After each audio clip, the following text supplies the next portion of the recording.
السلام عليكم ورحمة الله وبركاته. ازيكم يا شباب؟ عاملين يا رب دايما تكونوا بخير. النهاردة جاي افرجكم على الريسيفر الجميل قوي ده. ريسيفر اسمه سيناتور اس 4040. بصراحة من افضل الريسيفرات حاليا في السوق المصري.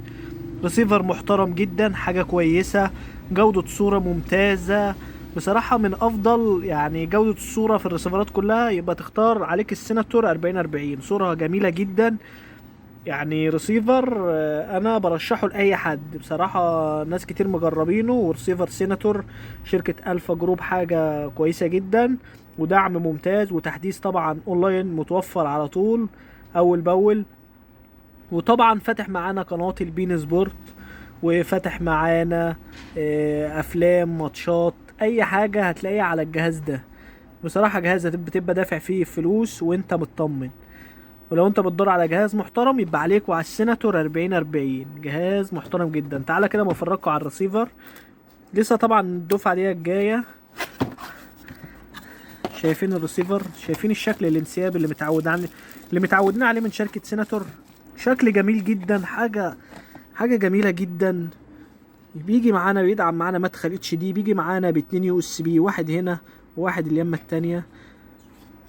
وطبعا بيجي معانا بالزرار الداخليه ديت، وبيجي معانا العدسه اللان، وبيشتغل معانا بريموت بلوتوز وبريموت عادي.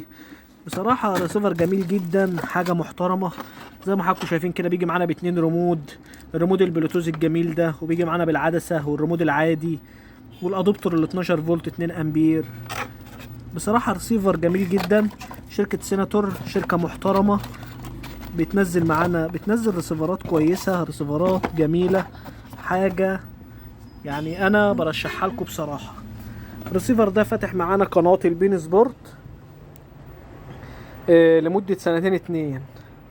زي ما حضراتكم شايفين الريسيفر كده، اسمه سيناتور اس 4040. وباذن الله في الحلقه الجايه هفرجكم على الريسيفر اللي هو السيناتور برايم، وايه الفرق ما بينه وما بين السيناتور 4040. ايه الفرق ما بينهم الاتنين؟ واي استفسار اكتبوا لي في الكومنتات، واي حد عايز اي حاجه من الريسيفرات يبعت لي في الكومنتات، وباذن الله ارد عليه. وما تنساش تصلي على النبي. السلام عليكم.